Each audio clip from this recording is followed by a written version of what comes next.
remotas da diversão, nós vamos voltar de maneira remota para auxiliar melhor vocês, tá bom? Qualquer dúvida é só perguntar.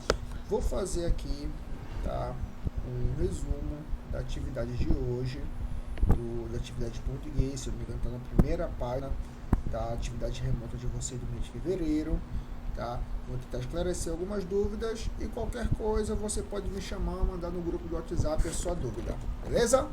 Então, vamos lá para o uso dos porquês. Esse uso dos porquês, as pessoas ainda têm muitas dúvidas do uso do porquê. Temos 4 tipos de porquês, tá? Cada um deles vai ter a sua função. Primeiro, temos aqui o porquê separado. Normalmente, não, quase sempre, nós utilizamos esse porquê separado para fazer perguntas. Tanto é que está aqui dizendo, normalmente ele sempre vem no início das frases. Uma vez ou outra vem no meio, mas 95% desse porquê sempre é utilizado no início da frase. E sempre para fazer perguntas, tá bom? Separado para fazer perguntas no início das frases. E esse porquê junto, para que serve, professor? Esse porquê junto vai servir para você responder a uma pergunta. Como assim, professor? Por exemplo, por que você não fez atividade? Porque eu estava com preguiça, porque eu não lembro, porque eu não lembrei, porque eu esqueci. Então você está respondendo uma pergunta. Se você está respondendo uma pergunta, você usa esse porquê junto.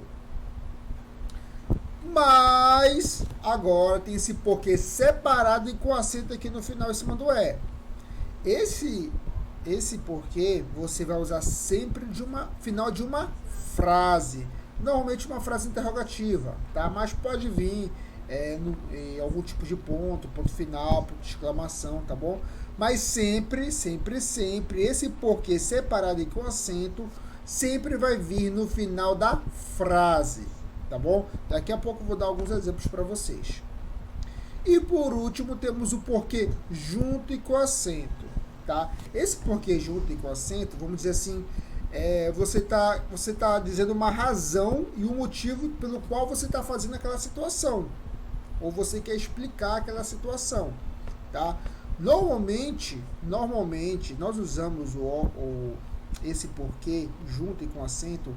Antes dele sempre vem um artigo, tá? Como eu vou colocar aqui no exemplo para vocês aqui, ou o artigo o ou o artigo ou porquê, porquê, como eu vou colocar no exemplo agora para vocês aqui, tá bom? Por exemplo, por que tu tomaste meu açaí? Olha aí, porque separado e no início da frase. E aqui no final, ponto de interrogação. Então, esse porquê vai ser uma pergunta. Respondi a pergunta. Porque junto. Porque eu quis. Porque eu quero. Porque estava bom. Porque era do grosso. Porque estava uma delícia. Porque estava geladinho. Então, esse porquê que você está respondendo uma pergunta vai ser junto. Agora, olha aqui. Tu tomaste todo o açaí? Por quê? Olha aqui. Quando ele vier no fim da frase, esse porquê, ele vai ter o acento. Como essa outra aqui, ó. Estou com dor de barriga, não sei porquê.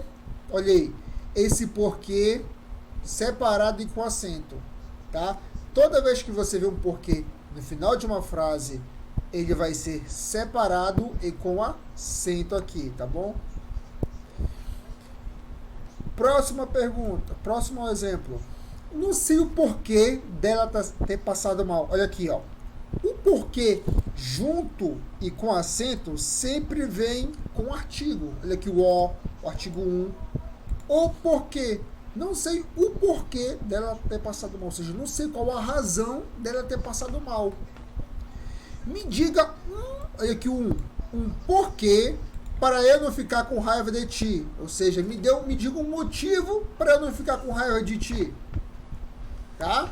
Então esse porquê, toda vez que você vê um ou um antes de um porquê, sempre vai ser junto e com acento. tá bom? Agora nós vamos resolver as questões da atividade remota de vocês, tá bom? Depois dessa exemplificação que eu dei para vocês. Então, vamos lá, acompanhem comigo.